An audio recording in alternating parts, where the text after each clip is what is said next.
परंतु आम्ही येशूकडनं जाताना कुठं बोलतो? मनुष्याकडे बोलतो. म्हणून मनुष्यावरती जर आम्ही भाव ठेवला ना, आमचं जीवन कधीच आशीर्वादित होणार नाही. मनुष्य काय देणार आहे तुम्हाला? काय देणार आहे? कुणाच्या नावात प्रार्थना करणार तुम्ही? त्याच्या नावात प्रार्थना केल्यावर मिळणार का? समजा मी माझ्या नावात प्रार्थना केलो, माझं उदाहरण, मी माझ्या नावात प्रार्थना केलो, तुम्ही बरोबर आहे का? कुणाच्या नावात प्रार्थना करणार? येशूच्या नावातच प्रार्थना करणार. म्हणून येशूलाच आम्ही काय करायला पाहिजे? आमच्या जीवनामध्ये, आमच्या अंतःकरणामध्ये घ्यायला पाहिजे. तेव्हाच आमचं जीवन काय होणार? आशीर्वादित होणार. अदरवाईज आम्ही येशूला सोडून आम्ही जर मनुष्याला आमच्या अंतःकरणामध्ये घेणार, मनुष्याला आमच्या जीवनामध्ये ठेवणार, मनुष्याच्या बोललेल्या शब्दाच्या नुसार आम्ही जीवन चालायला लागणार, मनुष्य जे सांगत आहे ते करायला लागणार, देवाचं सेवक जे सांगत आहे ते करायला लागणार, वेगळंच होणार. श्रापितच जीवन जगणार आम्ही.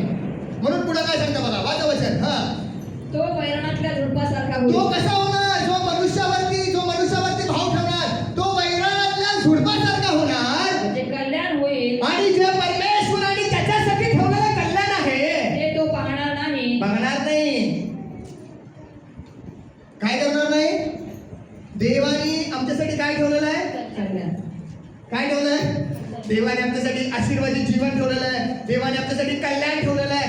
सर्व चांगल्या गोष्टी देवाने आमच्यासाठी ठेवलेल्या आहे. पण जर आम्ही देवाच्या वचनाकडे फोकस न करता आम्ही जर मनुष्याकडे फोकस केलो, अजिबात मिळणार नाही काय. म्हणून काय सांगतो? तो वैराणातल्या झुडपासारखा होणार म्हणजे कल्याण होईल. व परमेश्वराने जे कल्याण त्याच्यासाठी ठेवलेलं ते कल्याण ते तो पाहणार नाही. अरण्यातील वृक्षस्थळे, अरण्यामधल्या वृक्षस्थळे क्षारभूमी व क्षारभूमी व निर्जल प्रदेश यात तो वस्ती करेल. कुठं वस्ती करणार?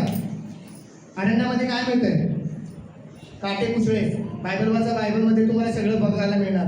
अरण्यामध्ये काटे कुसळे. वैराणामध्ये कधी तुम्हाला वाळवंटामध्ये पाणी मिळतं का? पाणी कुठं मिळतंय? जिथं हिरवळ आहे तिथं ना. बायबल असं सांगतं, हे वैराण, हे अरण्य, हे कशाला दर्शवलं माहिती आहे का? हे या जगामध्ये चालत असताना जी वाईट परिस्थिती आहे ना, त्याला दर्शवलेलं आहे. म्हणून आम्ही या जगात चालत असताना आम्ही आमचा फोकस, आमचं ध्येय, आमच्या जीवनामध्ये प्रथम स्थान कुणाला ठेवायला पाहिजे? कुणाला? येशूला आणि येशूच्या वचनाला. पुढे काय सांगतं बघा. हा कुठला मनुष्य आहे? हे जसं जुन्या काळामध्ये लोक होते ना, जसं मी तुम्हाला बॅकग्राऊंड सांगितले, हे वचन सांगायचं हे बॅकग्राऊंड आहे. हे जुन्या काळामध्ये लोक देवदूतांना, देवाचा संदेश त्यांना आणि महायाजकाला आणि लोकांना काय करायचे? खूप प्राधान्य द्यायचे.